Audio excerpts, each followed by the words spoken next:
Muschamp for an opening statement and take questions. All right, we'll get Georgia and Athens on Saturday. They've got an explosive football team that's been very dominant this year. I think you start, obviously, offensively with the running back position and Nick Chubb and Sony Michel and DeAndre Swift. And they've got a stable of backs that are all explosive guys that have they've run the ball extremely well this year. I think the one thing you look at their offensive football team where they've improved from year one to year two is on their offensive line. I think they're blocking extremely well up front and getting a hat on a hat. They don't give up many negative plays or sacks. So it's a football team that's been very efficient offensively. Jake Fromm's done an outstanding job at the quarterback position of taking care of the football and managing their offense. He shows arm talent. He's been accurate with the football.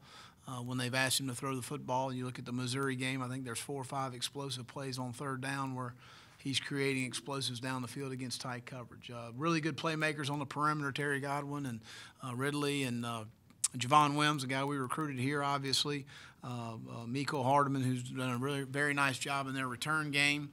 But a guy that's they're getting the ball in his hands in a really good stable of tight ends with Nada and Warner and Blazevich and those guys. Defensively, again, a veteran group. Juniors and seniors across the board, and they're too deep. Guys that been watching for a long time. Dominic Sanders is a guy that's probably going to break their interceptions record from Tucker High School there in Atlanta, but a really good football player. Aaron Davis plays everything for him. J.R. Reed's been a good addition for him this year. That's done a nice job for him. Malcolm Parrish has been a corner that started for him for a long time, and Tyreek McGee's a guy that's come along, played well for him. Roquan Smith probably leads their defense, a guy that plays really fast and physical. I think there'll be 2 really good linebacking cores on display on Saturday. 2 outstanding cores, our guys and theirs. The guys that play the game the way it's supposed to be played. Dalvin Bellamy and Lorenzo Carter up front. Trenton Thompson and John Atkins and the guys inside there.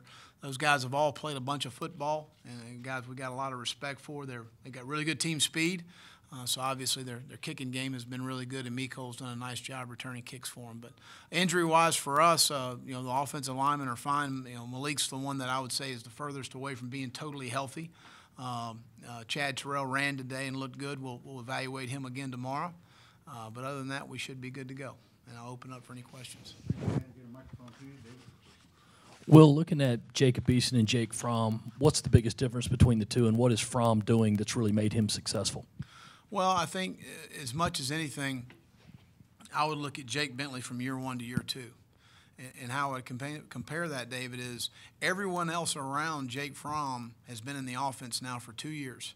So he's not directing traffic and telling the running back where to go and telling the offensive line where to go and tell the tight end where to go and get the receiver on the other side, which if you remember watching Jake Bentley last year, there's a lot of that happened because they're in the first year of their scheme and system. So in all fairness to Jacob Eason, I mean, that he was managing that last year along with being a freshman quarterback in our league, which is extremely difficult to do. Jake's walked into a situation and he's done a fantastic job, but he's not trying to tell a running back where to line up. He's not having to do a lot of those things that people don't really see happening as the plays, evolve in there. So to me, that's the biggest difference. He's had a lot of that off his plate that Jacob probably had to deal with a bunch of that last year.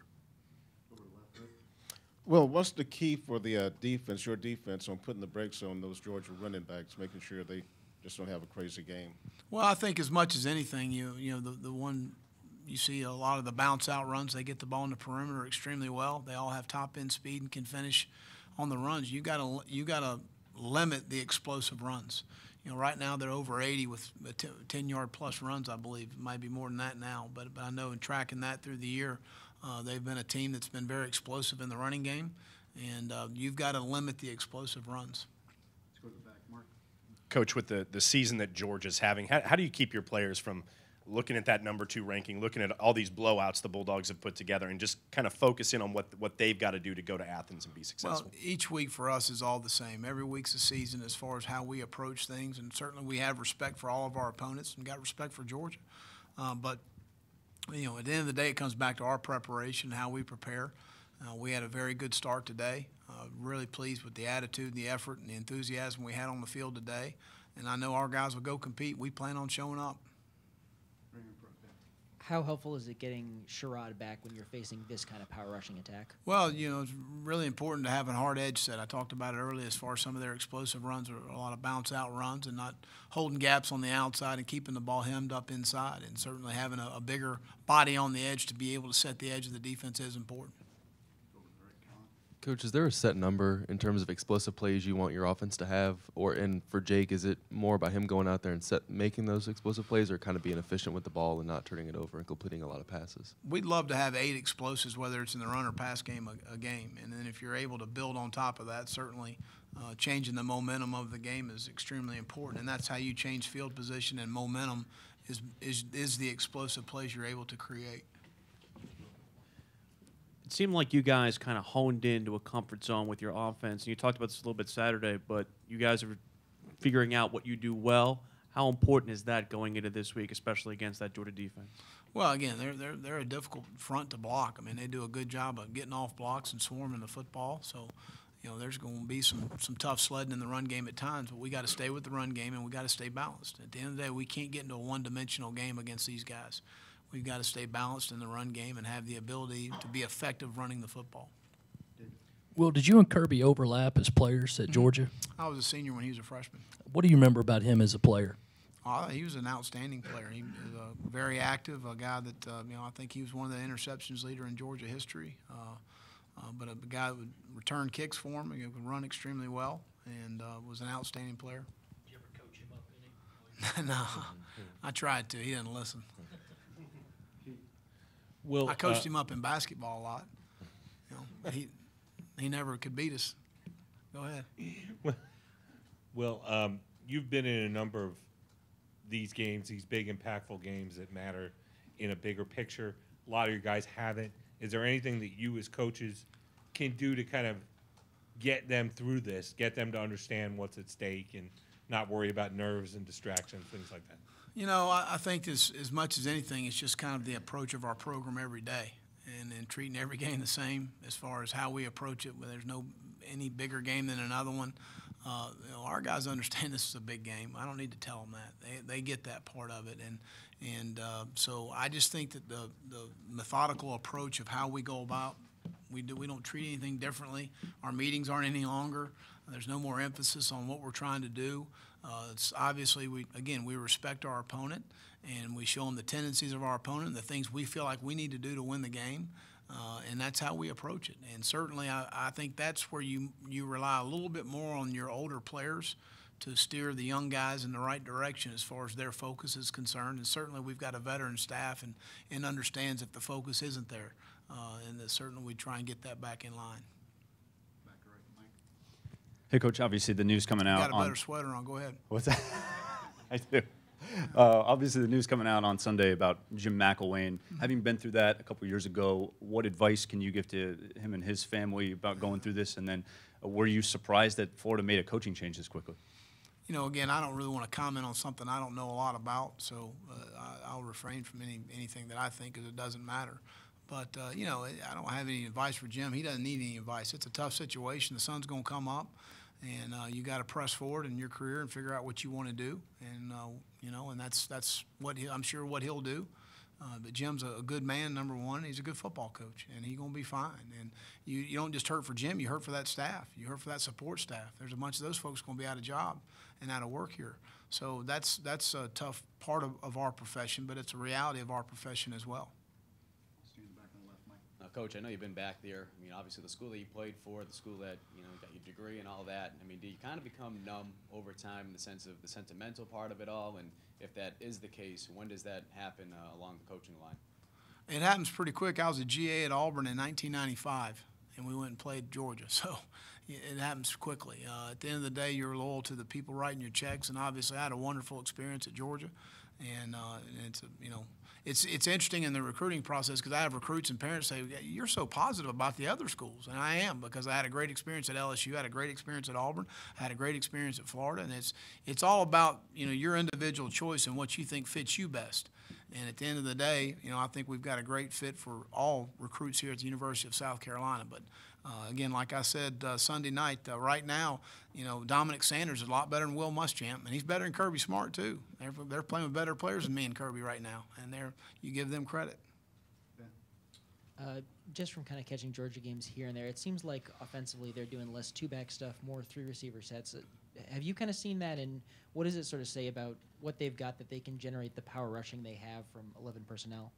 Well, I think that they adjust week to week, and obviously they have some staples within their system and what they do. And certainly in 11 personnel, that's one of their staple, formations and or personnel groupings, I should say. And they still have the base runs off of that they carry week to week. Which at the end of the day, you may give a different window dressing to it, but your run game is going to remain the same because that's what your players get used to doing and your backs get used to seeing. They get used to hitting the hole, whether it's 3 down or 4 down or whatever the case may be. But then each week, I think Jim does a really nice job of creating another personnel grouping or another formation or set that you've got to be able to adjust to in the game. And that's going to be critical for us defensively. Mike again. Coach, what worked so well on Saturday versus Vandy in the run game, and what can you echo from last Saturday to this Saturday that could work very well? Well, whatever we've worked well, they've worked on all week, so I don't know if it's going to work well. So we've got to find some things that we feel like going into the game that we feel like we can get a good start in the run game. I think that in the last 3 ball games, we've done a really good job offensively of adjusting throughout the game and running the ball extremely well in the second half, although I felt like in the Vanderbilt game we did a pretty good job the entire game. But we did a nice job getting the ball in the perimeter as much as anything, and they were doing a lot of games inside to change up some things in the inside zone, and we got the ball in the perimeter. So those are some things that worked for us last week. But again, people have your film, they see what you're doing, they see what you have success with, and they're going to structure themselves to make sure you don't have success doing those things. At some point today or yesterday, Javon Kinlaw put a quote on Twitter that said, "Brush your teeth physical this week." Is he quoting you? I can't tell you that. Everything you got to have a physical mindset, in this ball game, and you got to understand that part of it. And everything you do, you be physical. So I appreciate him listening well.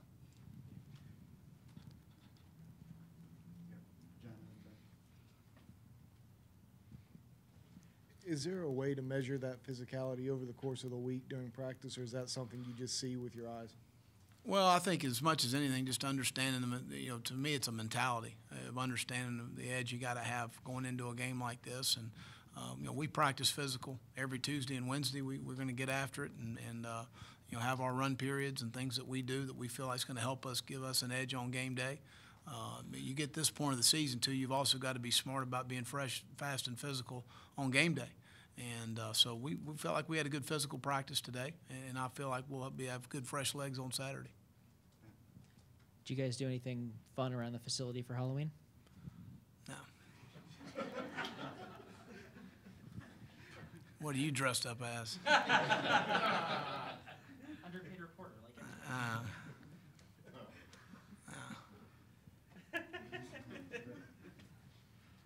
It's red zone and third down day. It's not Halloween. It's Tuesday.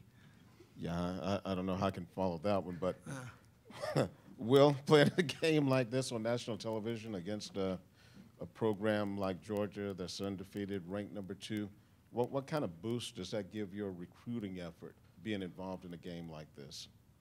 Well, I don't think any exposure is going to be positive for you. As far as it's the right kind of exposure you want, as far as those things are concerned. And I think that from a recruiting standpoint, the number one thing in year 2 is people see progress from where we were 3 years ago, and that's what they need to be able to see is positive progress in our program. They see the operations facility, they see the support, they see the game day atmosphere. They see Columbia. They see all of the positive things that are happening here because the arrow certainly is pointed up right now, and we've got to continue to build on that momentum. Any other questions for Coach? Something back?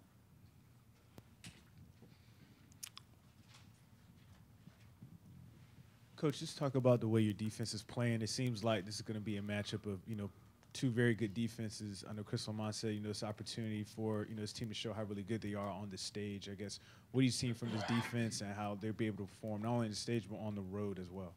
Well, there's no question this will be our toughest task as far as the type of offense we're facing. the physicality that Georgia plays with, the elite backs that they have, and the perimeter guys and skill kids that they have. So there's no doubt this will be our toughest test of the year. I know our guys are prepared well today, and we need to continue to prepare well through the week and play well on Saturday. And you got to have your preparation needs to carry over to game day. Coach, the first playoff rankings are coming out tonight. From what you've seen from Georgia, obviously before you guys play them, is Georgia a top 4 team if you were on the committee, and what do you think overall about the playoff system? I hadn't spent any time thinking about the playoff system. I'm worried about Georgia and South Carolina right now, and I haven't spent any time worrying about any of that. Anything else for Coach? Trick or treating today?